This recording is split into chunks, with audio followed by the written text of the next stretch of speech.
नर्मदे हर जय ओंकार जी की। इस बार भी हम हमारी विप्र मंडली मां नर्मदा ओंकार महाराज की प्रेरणा से गत वर्ष की भांति इस वर्ष भी एकादश पार्थिव शिवलिंग की पूजा करने जा रहे हैं। अन्य वर्षों में और इस वर्ष में थोड़ा सा परिवर्तन हुआ है। इस वर्ष में क्या है कि अधिक मास होने से इस वर्ष को इसकी अवधि थोड़ी सी लंबी हो गई है।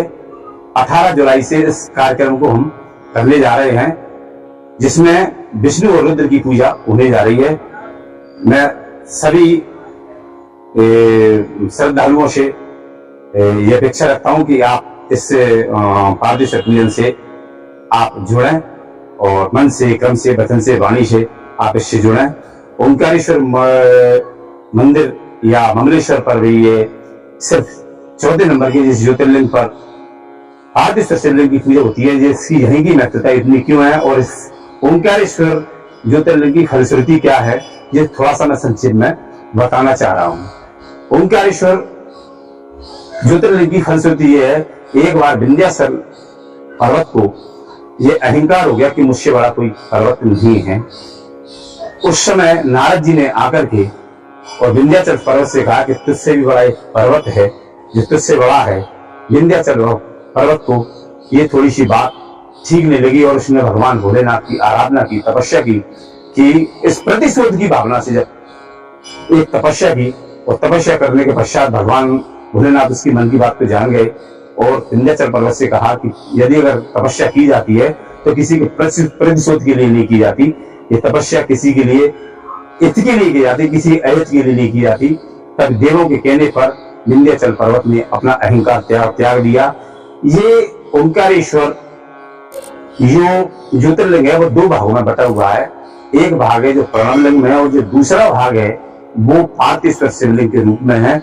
इसलिए पार्थिव शिवलिंग की जो पूजा विशिष्ट मानी गई है वो ओंकारेश्वर 4 नंबर के ज्योतिर्लिंग पर विशिष्ट मानी गई है। यहाँ पर आकर के लोग अपनी पार्थिव बोलते हैं। ये ऑनलाइन की भाषा ये अभी से नहीं है, ये तो अभी से आ गई है। ये हमारे वेदों में बहुत पहले से गई है।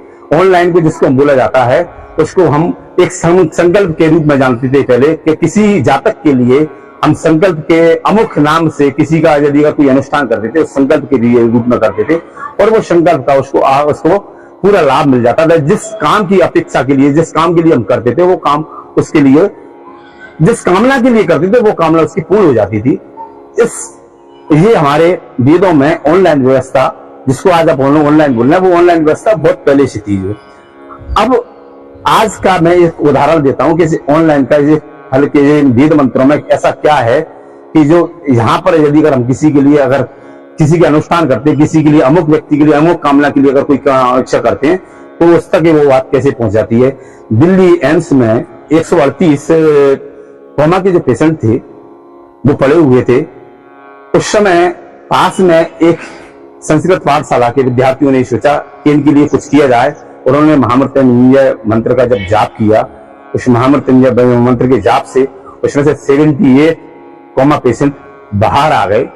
इन मंत्रों में वो वाइब्रेशन है, संस्कृत के मंत्रों में जो हम जिस कामना के लिए करते हैं, जिस जातक के लिए करते हैं, उसको वो लाभ मिल जाता है। महर्षि पाणिनि ने इस संस्कृत भाषा को सॉफ्टवेयर में लिपिबद्ध किया। महर्षि पाणिनि नासा के पास में लेकर के गए। नासा ने इस भाषा को स्वीकार किया है, संस्कृत भाषा को। यानी संस्कृत भाषा में हमारी वो वाइब्रेशन है, वो शब्दों में वो ध्वनियां हैं, जिसके लिए, जिस कामना के लिए हम वो करते हैं वही कामना उस जातक के लिए प्राप्त होती है। इस पूजन से जितने लोग प्रत्यक्ष और अप्रत्यक्ष रूप से ये जुड़ना चाह रहे हैं वो इस बार हम उनका स्वागत करते हैं और वो इस पार्थिव पूजन से जुड़े। मन से, क्रम से, वचन से, वाणी से उनको भगवान ओंकार महाराज, मां नर्मदा जिस कामना से वो जुड़ने जा रहे हैं उनको वो फलश्रुति प्राप्त हो, यही हमारी इच्छा है और यही हमारी कामना है। सबके लिए वो माँ दे। इससे लाभ क्या मिलता है? विद्यार्थी लप्ते विद्याम, धनार्थी लप्ते धनाम, पुत्रार्थी लप्ते पुत्रां, मोक्षार्थी लप्ते गतिम। जो विद्या की कामना से जो इस पारदर्शी पूजन से जुड़ेगा उसको विद्या प्राप्त होगी। जो धन की कामना कैसे करेगा उसको धन प्राप्त हो गया। जो पुत्र की कामना करेगा उसको पुत्र मिलेगा। और जो मोक्ष की कामना से जुड़ेगा उसको गति प्रदान मिलेगी। मात श्री नर्मदे हर।